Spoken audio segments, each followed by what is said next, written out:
సరే మీపోయి నేను పీత కూడా మీపోరే తీసుకుంటే పెద్ద గెజ్జే మంట కట్టడం వాళ్ళు కట్టండి అక్కడికి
ಆತ್ಮೀಯ ಬಂಧುಗಳೆಲ್ಲರಿಗೂ ಸ್ವಾಗತ. ಈಗ ತಾನೇ ನವದಂಪತಿಗಳು ಸತ್ಯನಾರಾಯಣ ಸ್ವಾಮಿಯ ಪೂಜೆಯನ್ನು ಮಾಡಿ ಪ್ರಾರ್ಥನೆ ಮಾಡಿದ್ದಾರೆ. ಈಗ ಕಥಾಭಾಗ ಈಗ ಪ್ರಾರಂಭವಾಗಲಿದೆ. ಹರಿಕಥಾ ರೂಪದಲ್ಲಿ ಕಥಾಭಾಗವನ್ನು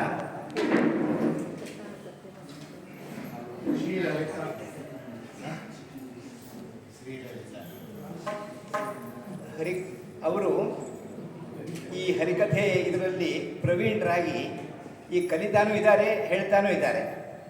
ಶ್ರೀಲತಾ ಅಂತ ಇವತ್ತಿನ ಹರಿಕಥಾದಾಸರು. ಅವರಿಗೆ ಶ್ರೀಲಲಿತಾ ಅವರಿಗೆ ತಮ್ಮೆಲ್ಲರ ಪರವಾಗಿ ಹಾರ್ದಿಕ ಸ್ವಾಗತ. ಅವರ ತಬಲಾದಲ್ಲಿ ಶ್ರೀಲಲಿತಾ ಅವರ ತೀರ್ಥರೂಪರವರಾದ ನಾರಾಯಣ ಪ್ರಿಯಾರ್ ಹೇಳ್ತಾ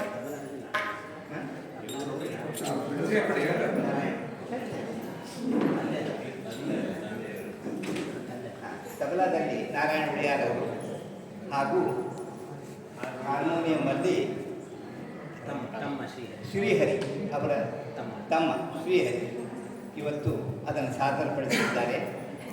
ಇದನ್ನು ತಾವೆಲ್ಲರೂ ಶಾಂತಚಿತ್ತರಾಗಿ ಕೇಳಬೇಕು. ಮಧ್ಯದಲ್ಲಿ ಸ್ವಲ್ಪ ಮಾತಾಡಿದರೆ ಅದಕ್ಕೂ ತೊಂದರೆ ಆಗುತ್ತೆ, ಸತ್ಯನಾರಾಯಣ ಸ್ವಾಮಿಗೂ ಇದು ಆಗುತ್ತೆ.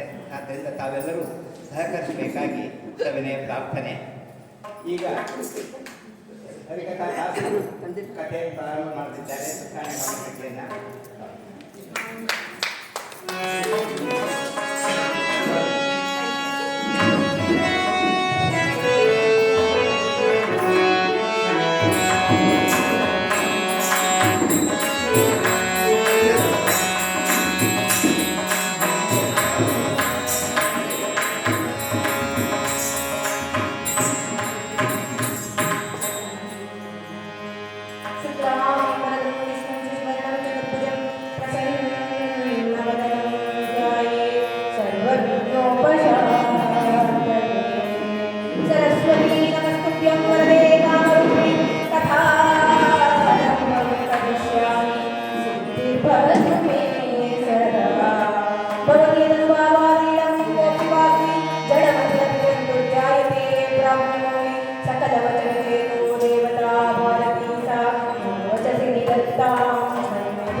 ಆದ್ದರಿಂದ ಹರಿಕಥೆಗಳು ಏನಾದರೂ ಲೋಪದೋಷಗಳಿದ್ರೆ ಕ್ಷಮಿಸಬೇಕು ಅಂತ ಮೊದಲೇ ಕೋರಿಕೊಳ್ಳುತ್ತಾ ನನಗೆ ತಿಳಿದಷ್ಟರ ಮಟ್ಟಿಗೆ ಆ ಸತ್ಯನಾರಾಯಣ ದೇವರ ಒಂದು ಅನುಗ್ರಹವನ್ನ ಯಾಚಿಸುತ್ತಾ ಸತ್ಯನಾರಾಯಣ ವ್ರತಕಥೆಯನ್ನ ಕೇಳಿ ನಾವೆಲ್ಲರೂ ಆ ಸತ್ಯ ಸಂಕಲ್ಪನಾದ ಶ್ರೀಮನ್ ನಾರಾಯಣನ ಕೃಪೆಗೆ ಭಕ್ತಿಗಳಾಗೋಣ.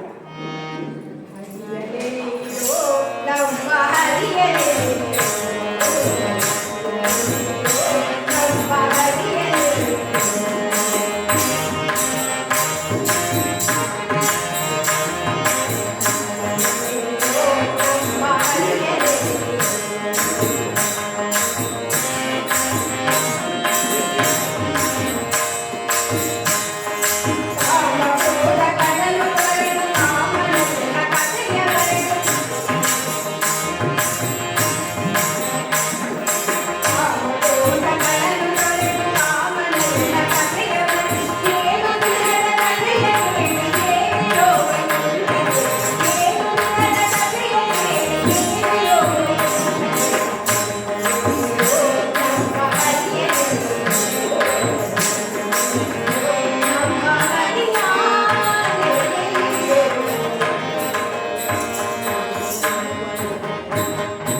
ಆ ವೇಳೆಗೆ ಸರಿಯಾಗಿ ಸೂತ ಪುರಾಣಿಕರು ಬಂದಿದ್ದಾರಂತೆ.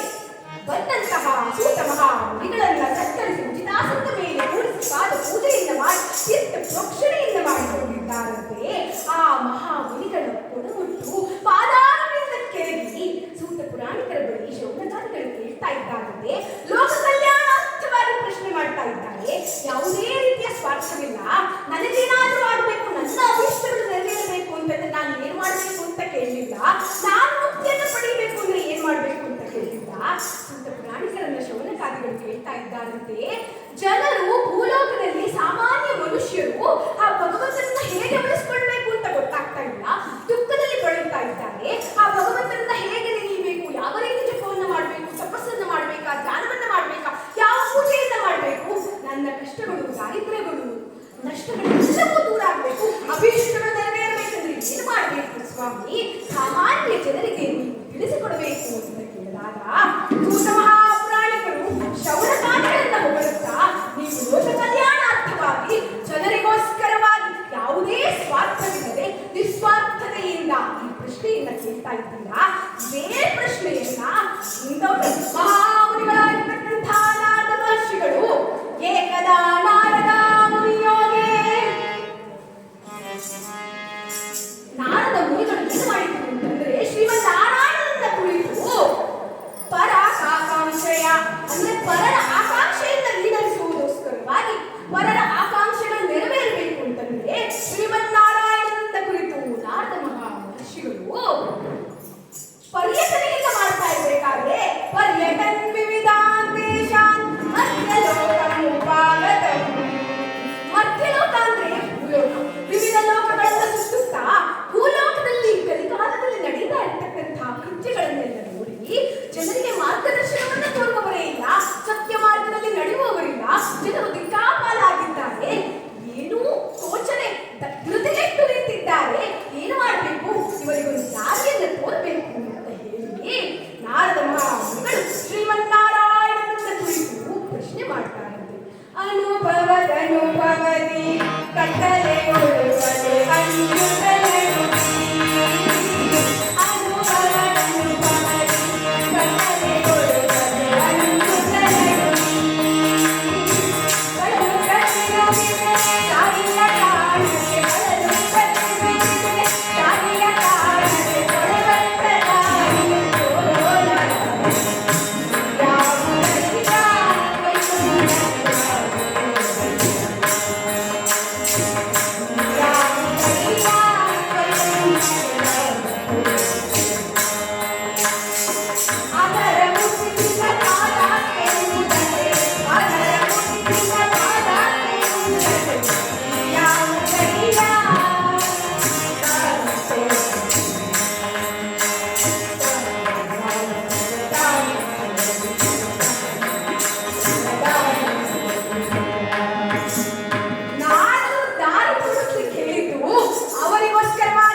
ಶುಭ್ರವರ್ಣನಾಗಿ ಚತುರ್ಭುಜನಾಗಿ ಉಳಿದಿರ್ತಕ್ಕಂಥ ನಾರಾಯಣ ಶಂಖ ಚಕ್ರ ಗದಾ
ನಾರಾಯಣ 26 ಕಲ್ಪೋಕ್ತ ಪೂಜೆಯ ಮುಖಾಂತರ ಪೀಠ ಪೂಜೆ ಕಲಶ ಪೂಜೆಗಳನ್ನು ಮಾಡಿ ದೇವತಾರ್ಚನೆಗಳನ್ನು ಮಾಡಿ ಕಲಶರೂಪಿ ಶ್ರೀಮನ್ನಾರಾಯಣನನ್ನು ಆರಾಧಿಸಿ ವ್ರತದ ಕಥೆಯನ್ನ ಕೇಳಬೇಕು.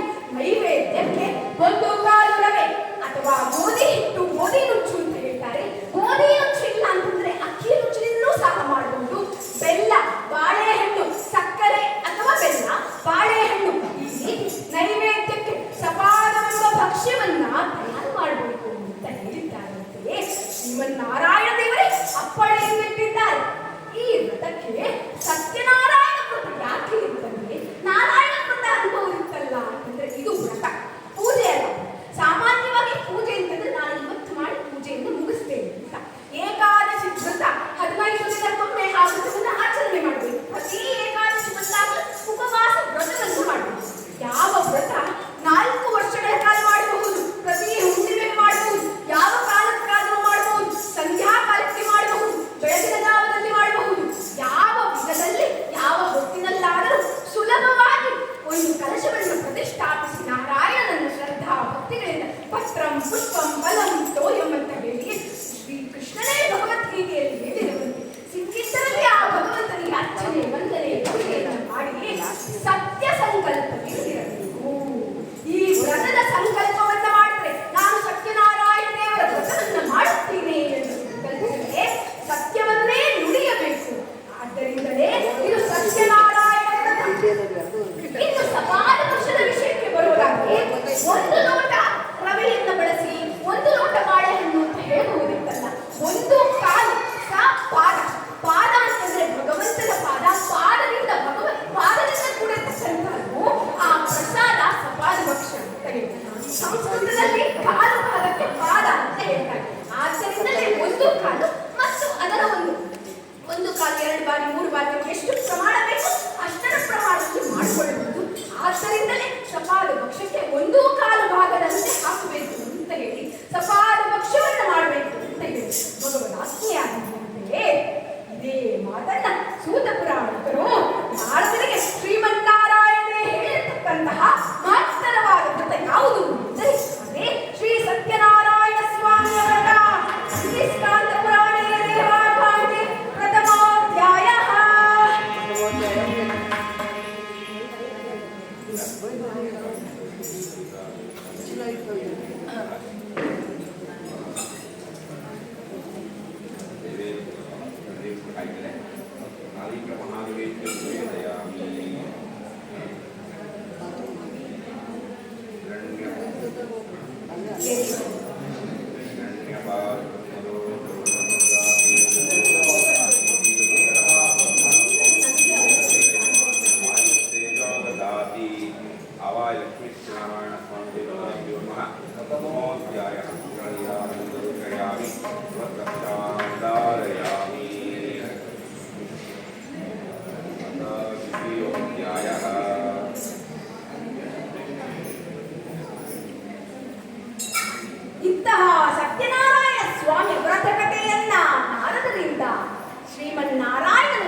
ಮಾಡುತ್ತಾನೆ. ಎಂದಿಗಿಂತ 3-4 ಪಟ್ಟು ಹೆಚ್ಚು ಹಣ ಸಿಗಿಯದೆ ಅದೇ ಹಣದಿಂದ ಯಥಾಶಕ್ತಿ ಆ ಭಗವಂತನನ್ನ ಸ್ಮರಿಸುತ್ತಾ ಭಕ್ತಿಯಿಂದ ಸತ್ಯನಾರಾಯಣ ದೇವರ ಪೂಜೆಯನ್ನು ಮಾಡಿದ್ದಾನಂತೆ. ಇದೇ ಪೂಜಾ ಕೈಂಕರ್ಯ ಮುಗಿದ ನಂತರ ಇದನ್ನ ವ್ರತದ ರೀತಿಯಲ್ಲಿ ಕಾಲಕ್ಕೆ ಮಾಡುತ್ತಾ ಹೋಗುತ್ತಿದ್ದಾಗ ಈತನ ದಾರಿದ್ರ್ಯಗಳೆದು, ಕಷ್ಟಗಳೆದು, ದುಃಖಗಳೆದು ಸಮೃದ್ಧಿಯಿಂದ ಸುಖದಿಂದ ಆ ವ್ರತಾಚರಣೆಯನ್ನ ಮಾಡುತ್ತಿದ್ದಾನಂತೆ. ಅದೊಂದು ದಿನ ಒಬ್ಬ ಕಾಷ್ಟ ಅಂದ್ರೆ ಸೌದೆಯನ್ನ ಮಾರ್ತಕ್ಕಂಥ ಒಬ್ಬ ವ್ಯಾಪಾರಿ ಅದೇ ಊರಿನಲ್ಲಿ ಹೋಗ್ತಾ ಇರಬೇಕಾದ್ರೆ ಈ ಬಡ ಬ್ರಾಹ್ಮಣ ಸಮೃದ್ಧನಾದದ್ದನ್ನು ನೋಡ್ತಾನೆ. ಪ್ರತಿ ಕಾಲದಲ್ಲಿ ಮಾಡ್ತಕ್ಕಂತಹ ಪೂಜಾ ವಿಧಾನವನ್ನು ನೋಡ್ತಾನೆ. ಯಾರೀತ ಪೂಜೆಯನ್ನ ಮಾಡ್ತಾನೆ, ಕಾಲಕ್ಕೆ ದೇವರ ಪೂಜೆಯನ್ನು ಮಾಡ್ತಿದ್ದಾನೆ. ಯಾವ ರೀತಿ ಈತ ಈತನ ದುಃಖ ದಾರಿದ್ರ್ಯದಿಂದ ಹೊರಬಂದ ತಿಳಿಯಬೇಕು ಅಂತ ಹೇಳಿ ಬಹಿಷ್ಕಾಷ್ಟ ಸಂಸ್ಥಾಪ್ಯ ವಿಪ್ರಸ್ಯ ಗೃಹಮಾಯಯೌ ಆ ವಿಪ್ರನ ಮನೆಗೆ ಗೃಹಕ್ಕೆ ಬಂದಿದ್ದಾನಂತೆ. ತನ್ನ ಕಟ್ಟಿಗೆಯನ್ನ ಹೊರಗಿರಿಸಿ ಶ್ರದ್ಧೆಯಿಂದ ಭಕ್ತಿಯಿಂದ ನಡೆಯುತ್ತಿರ್ತಕ್ಕಂತಹ ಪೂಜೆಯನ್ನು ನೋಡ್ತಾ ನಿಂತಿದ್ದಾನೆ. ಆ ಬ್ರಾಹ್ಮಣನನ್ನ ಕೇಳ್ತಾನಂತೆ, ಸೌದೆಯನ್ನ ಮಾರ್ತಕ್ಕಂತಹ ಈತ, ಆದರೆ ಈ ಬ್ರಾಹ್ಮಣ ಅವನನ್ನು ನಿರ್ಲಕ್ಷಿಸದೆ ಸೌದೆ ಮಾರುವವನಾದರೇನು? ದೇವರಿಗೆ ಎಲ್ಲರೂ ಒಂದೇ. ಆ ಭಗವದ್ ದೃಷ್ಟಿಯಲ್ಲಿ ಸರ್ವರೂ ಏಕ.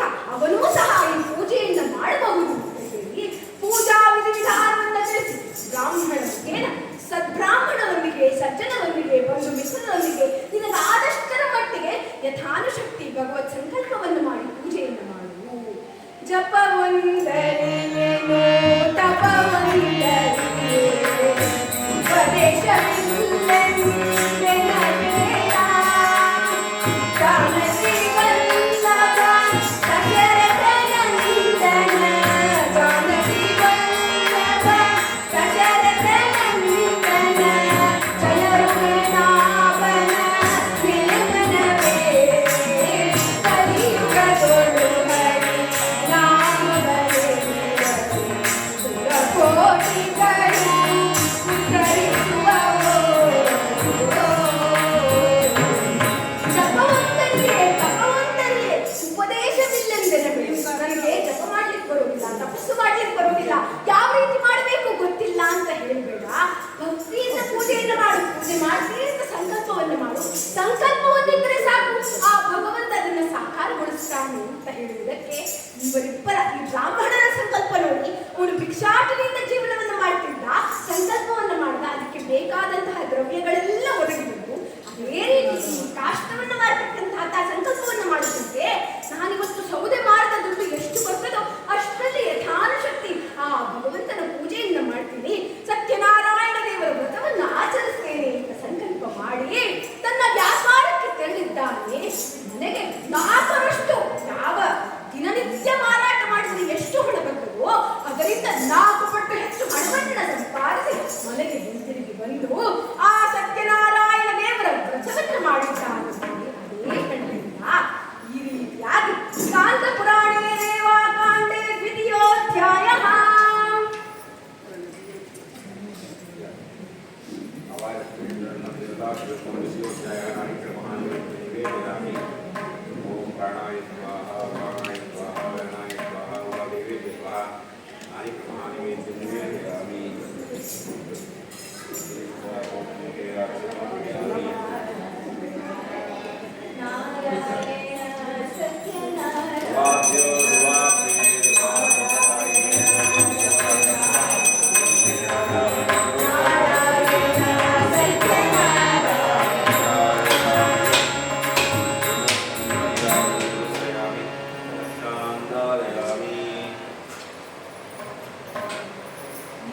ಬಾರಿಯೂ ಮನೆಗೆ ಬಂದು ಈತದ ಹೆಂಡತಿ ಲೀಲಾವತಿ ಎಂಬುವವಳ ಬಳಿ ನಾನು ವ್ರತವನ್ನ ಮಾಡುವ ಸಂಕಲ್ಪದಲ್ಲಿದ್ದೇನೆ.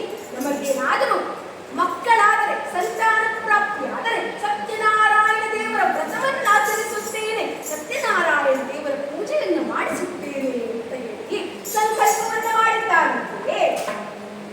ಆ ಸಂಕಲ್ಪದಿಂದಲೇ ಭಗವಂತನು ಸಂತುಷ್ಟನಾಗಿ ನೋಡಿ ಹರಕೆಯನ್ನು ಹೊತ್ತಿದ್ದಾನೆ. ಈತ ವ್ರತವನ್ನು ಮಾಡಿದ, ನಾನು ಸತ್ಯನಾರಾಯಣ ದೇವರ ವ್ರತವನ್ನ ಮಾಡಿಸ್ತೇನೆ, ಆದ್ರೆ ಮೊದಲು ನನಗೆ ಪುತ್ರ ಸಂತಾನವನ್ನ ಕೊಡಬೇಕು ಅಂತ.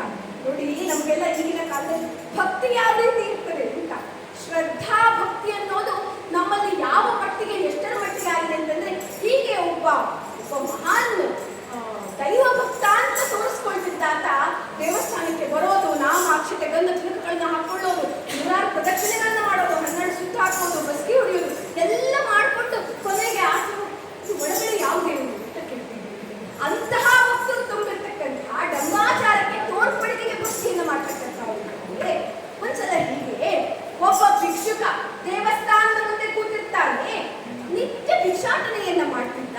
ಪ್ರತಿದಿನ ಬೆಳಿಗ್ಗೆ ಆ ದೇವಸ್ಥಾನದ ಅರ್ಚಕರು ಒಳಗೆ ಹೋಗ್ಬೇಕಾದ್ರೆ ನಮಸ್ಕಾರ ಮಾಡ್ತಿದ್ದ, ಮತ್ತೆ ಅರ್ಚಕರು ಹೊರಗೆ ಬರಬೇಕಾದ್ರೆ ಭಕ್ತಿಯಿಂದ ನಮಸ್ಕಾರ ಮಾಡ್ತಿದ್ರು.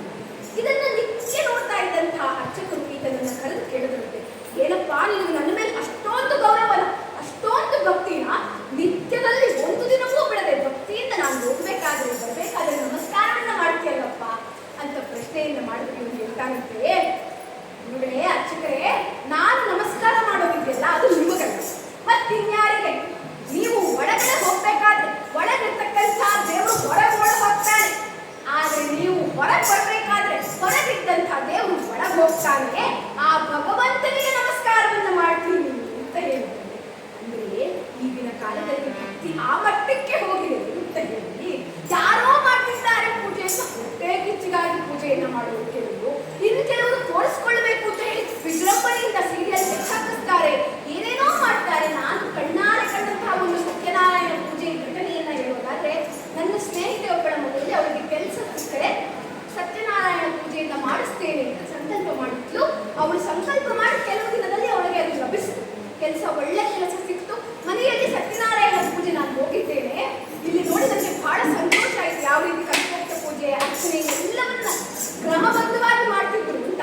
ಅಲ್ಲಿ ಅರ್ಚಕರು, ನಾನು ಯಾರೋ ಒಂದು ಅರ್ಚಕರ ಮೇಲೆ ಅಥವಾ ಒಂದು ವರ್ಗದ ಮೇಲೆ ದೂರಬೇಕು ಅಂತಲ್ಲ, ಆದ್ರೆ ಯಾವ ಮಟ್ಟಕ್ಕೆ ಇಳಿದಿದೆ ಅನ್ನೋದನ್ನ ತಿಳಿಸಲೋಸ್ಕರವಾಗಿ ಒಂದು ಉದಾಹರಣೆಯನ್ನ ನೀಡೋದಾದ್ರೆ, ಆ ಅರ್ಚಕರು ಅರ್ಚನೆಯನ್ನ ಮಾಡಬೇಕಾದ್ರೆ ಆರ್ತಿಯನ್ನ ಬೆಳಗೋದು, ಕರ್ಪೂರ ಗೌರಂ ಕರುಣಾವತಾರಂ ಸಂಸಾರ ಸಾರಂ ಭುಜಗೇಂದ್ರ ಹಾರಂ ಅಂತಿದ್ದಾರೆ. ಹರಿಹರನಲ್ಲಿ ಭೇದವಿಲ್ಲ, ಅಂದ್ರೆ ಮಾಡ್ತಾ ಇರ್ತಕ್ಕಂಥದ್ದು ಸತ್ಯನಾರಾಯಣ ದೇವರ ಪೂಜೆ ಅಂತಂದಾಗ ನಾರಾಯಣನ ಮಂತ್ರವನ್ನ, ವಿಷ್ಣುವಿನ ಮಂತ್ರವನ್ನ ಹೇಳ್ಬೋದು. ಯಾವುದೋ ಪಿಕ್ಚರ್ನ ಹಾಡನ್ನ ಹೇಳೋದಾದ್ರೆ ನಾವೇ ಮನೆಯಲ್ಲಿ ಇರತಕ್ಕಂಥ ಪುಸ್ತಕವನ್ನ ಓದಿ ವ್ರತದ ಆಚರಣೆಯನ್ನ ಮಾಡಿಕೊಳ್ಬೋದು. ಇದನ್ನ ನಾನು ಕಣ್ಣಾರೆ ಕಂಡಂತಹ ಘಟನೆ. ಆದ್ರೆ ಇಲ್ಲಿ ಎಲ್ಲರೂ ಸಹ ಕಥೆಯನ್ನ ಕೇಳಬೇಕು. ಸತ್ಯನಾರಾಯಣ ದೇವರ ಪೂಜೆ ಅದರ ಪಾಡಿಗೆ ನಡೀತಿರ್ಬೇಕು. ನಡೀತಾ ಇದ್ದಾಗ ಯಾರು ಕಥೆಯನ್ನ ಕೇಳೋದೇ ಇಲ್ಲ, ಎಲ್ಲರೂ ಕೇಳಿ ಅದರ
ಆದರೂ ಯಾವುದೇ ಸತ್ಯಾಸತ್ಯತೆಯ ವಿಮರ್ಶೆಯನ್ನು ಮಾಡಲಿಲ್ಲ.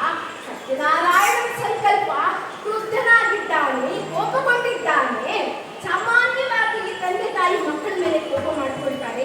ಯಾಕೆ? ಮಕ್ಕಳು ಬುದ್ಧಿಯನ್ನ ಕಲಿಯಲಿ, ಒಳ್ಳೆ ಸನ್ಮಾರ್ಗದಲ್ಲಿರಲಿ, ತಪ್ಪು ಮಾಡಿದಾಗ ತಿದ್ದಬೇಕು ಅಂತ.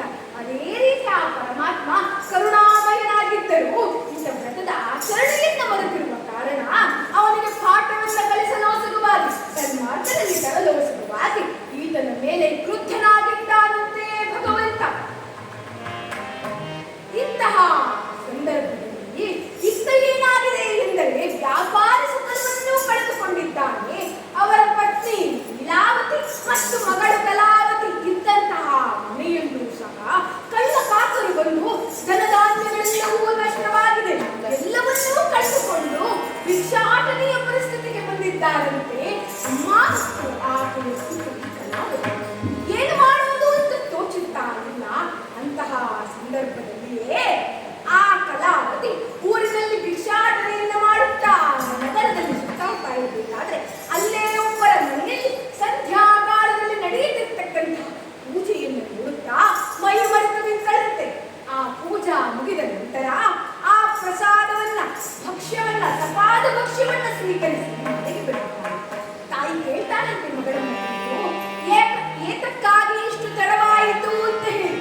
ಪರೀಕ್ಷೆ ಮಾಡಲು ಸಲುವಾಗಿ ಒಬ್ಬ ಸನ್ಯಾಸಿಯ ವೇಷದಲ್ಲಿ ಬಂದಿದ್ದಾನಂತೆ. ಇಷ್ಟು ದಿನಗಳ ಕಾಲ ಜೈಲುವಾಸದಲ್ಲಿದ್ದರೂ ಸಹ ಇವರು ಯಾವ ರೀತಿ ಇದ್ದಾರೆ, ಇವರನ್ನು ಪರೀಕ್ಷಿಸಬೇಕು. ಇವರ ಪತ್ನಿಯರು ವ್ರತವನ್ನ ಮಾಡಿದ್ದಾರೆ, ಆದರೆ ಇವರು ಸತ್ಯನಿಷ್ಠೆಯಿಂದಿದ್ದಾರಾ, ಸತ್ಯವಂತರಾಗಿದ್ದಾರಾ ನೋಡಬೇಕು ಅಂತ ಹೇಳಿ ಸನ್ಯಾಸಿಯ ರೂಪದಲ್ಲಿ ಆ ಭಗವಂತನು ಬಂದು ಇವರನ್ನು ಪ್ರಶ್ನೆ ಮಾಡ್ತಾರಂತೆ, ಅಯ್ಯ ನಿಮ್ಮ ಹಡಗಿನಲ್ಲಿ ಏನಿದೆ, ಏನನ್ನು ತೆಗೆದುಕೊಂಡು ಹೋಗ್ತಿದ್ದೀರಾ ಅಂತ. ಈ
ನಾರಿಕೇಳ ಕದಳಿ ಫಲ ದೇವಿಯ ಫಲ ನಾರಂತರ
स्वागतं स्वागतं मुनियातलो पादाविषयोः पद्मं पद्मं समर्पयामि तत्रयोः अर्घ्यं दुःखे आचरणं समर्पयामि स्थापयामि स्नानं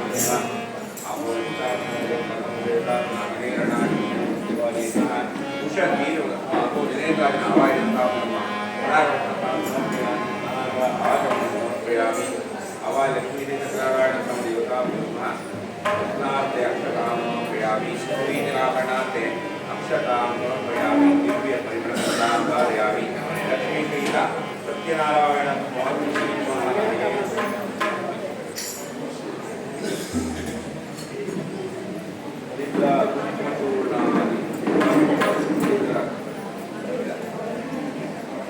नानाविधानि परिमल पुष्पाणि